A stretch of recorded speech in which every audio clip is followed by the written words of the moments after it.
Welcome back to BioNews Network.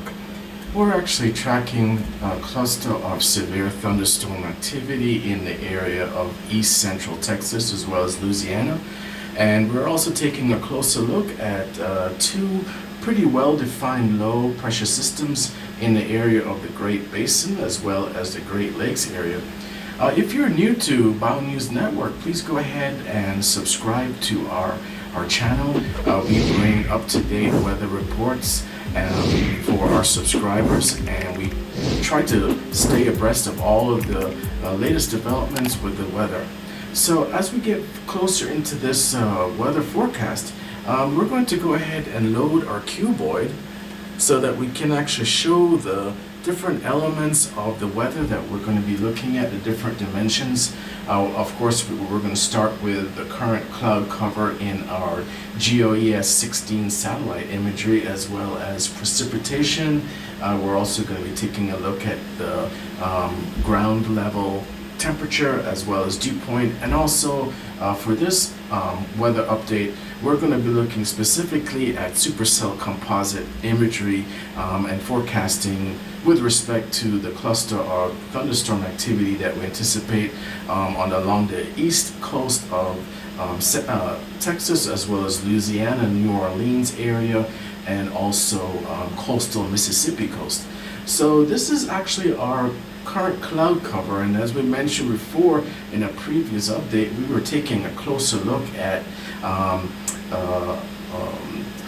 low-level, large-scale troughing that was settling into the upper one-third of the continental United States, and it's actually making its way deeper and deeper, where we're actually seeing significant temperature anomalies across the continental United States. And so that's actually complicating quite a bit of weather for many people traveling today.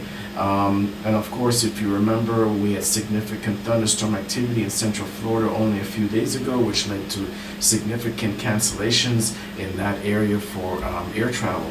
So as we go forward with this weather update, we're actually taking a closer look at the possibility of thunderstorm and cluster supercell composite supercell development and formation in the area of East Texas as well as Louisiana.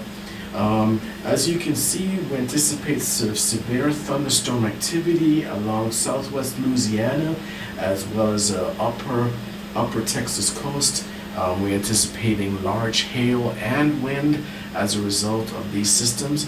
And here is the low pressure system that we were mentioning that's actually bringing quite a bit of significant snow to the area of Colorado, the Great Basin area, Wyoming. And this will actually be having a more influence on the weather in this area of the country going forward.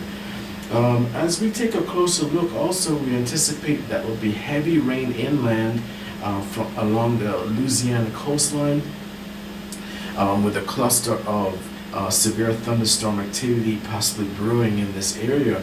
At this particular time, the National Weather Service is issuing hail risk and severe thunderstorm risk activity warnings for the area of Houston, Texas, Pasadena, Texas, Beaumont, Texas, Sugar Land, Texas, as well as Missouri City, Texas. Should anticipate the risk of severe thunderstorm activity developing in this area for today, the 14th of April, and going into the 15th. We anticipate that for tomorrow, this system will actually make its way a little bit eastward, and that will bring significant risk of thunderstorm activity along the panhandle of Florida going into South Georgia also.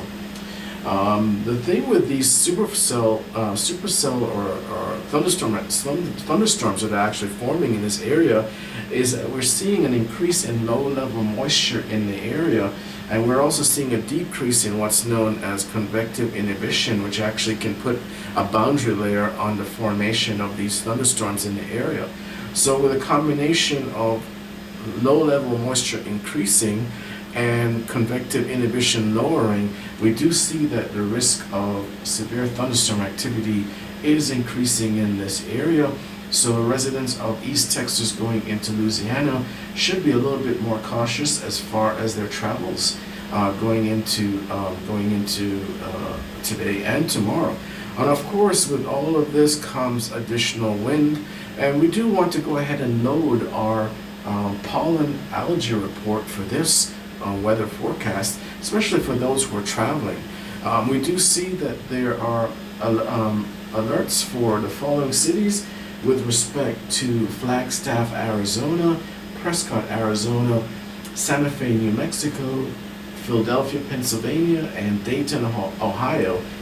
They are rated actually as the worst pollen allergy cities at this time for today, with the best cities being reported as Lander, Wyoming, Denver, Colorado, Ely, Nevada, New Orleans, Louisiana, and Beaumont, Texas.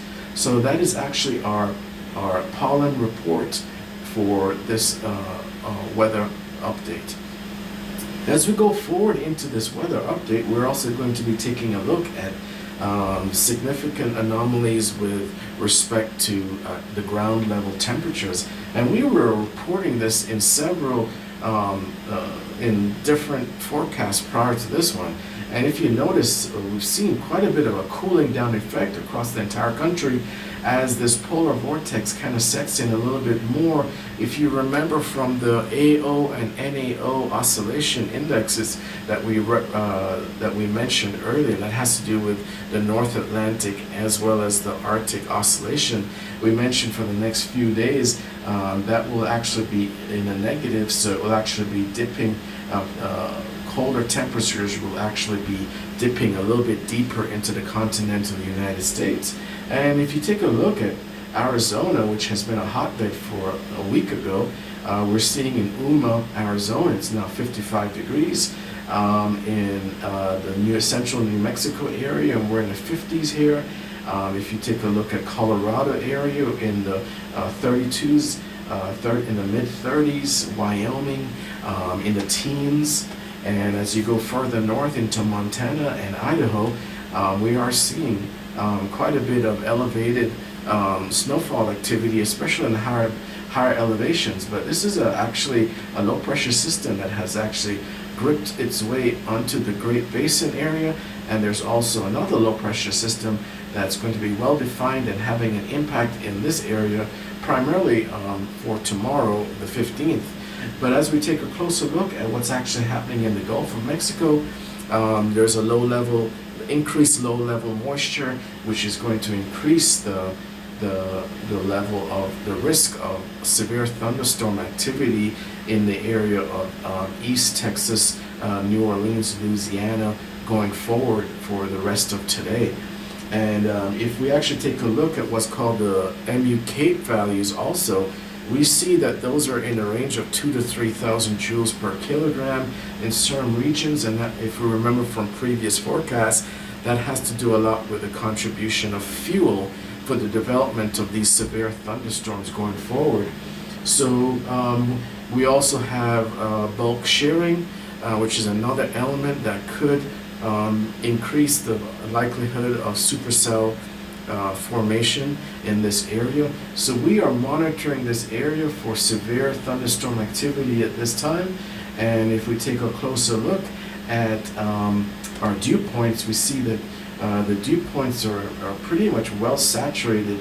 Looking at the upper 60s as far as dew points in the area, 70s, low 70s, mid 60s for dew points. So we can see that there's quite a bit of moisture saturation in the air, which is going to contribute to the increased risk of developmental thunderstorm activity in this area as far as East Texas to southwest, southeast, southwest Louisiana, East Texas area going into tomorrow. As this system moves a little bit east, we do anticipate increased risk of thunderstorm activity along the area of the panhandle of Florida. And as we go forward, please keep in mind that we are also taking a closer look at supercell activity, and this is actually a supercell composite index, and we're seeing pretty high numbers, which a 10 is a pretty high number for possible supercell formation in that area. And with that index number, we do see that that is a combination of taking a look at inflow storm helicity, as well as unstable air, which is the CAPE value, as well as bulk wind shear from about 0 kilometers up to 6 kilometers in the upper atmosphere. So we do take a closer look at this supercell composite index to determine the increased likelihood of severe thunderstorms actually increasing in this area. So that is actually our weather forecast for today, the 14th of April. We're primarily focusing on the threat of severe thunderstorm activity with increased hail as well as wind in this area along the Gulf Coast for the states of Texas and Louisiana. And we're also focusing on a low, well-defined low in the area of the Great Basin, as well as a low near the Great Lakes. So, as always, we appreciate all of our subscribers tuning in to Bow News Network for the latest information on the weather. And do keep in mind that we try to provide daily updates, sometimes twice daily, depending on the intensity of the weather. So by all means, please go ahead and subscribe. Please go ahead and share this video with, especially with friends and family who you anticipate might be impacted with any of these systems as they make their way throughout the continental United States. And always remember to bow to the weather. And thank you so much.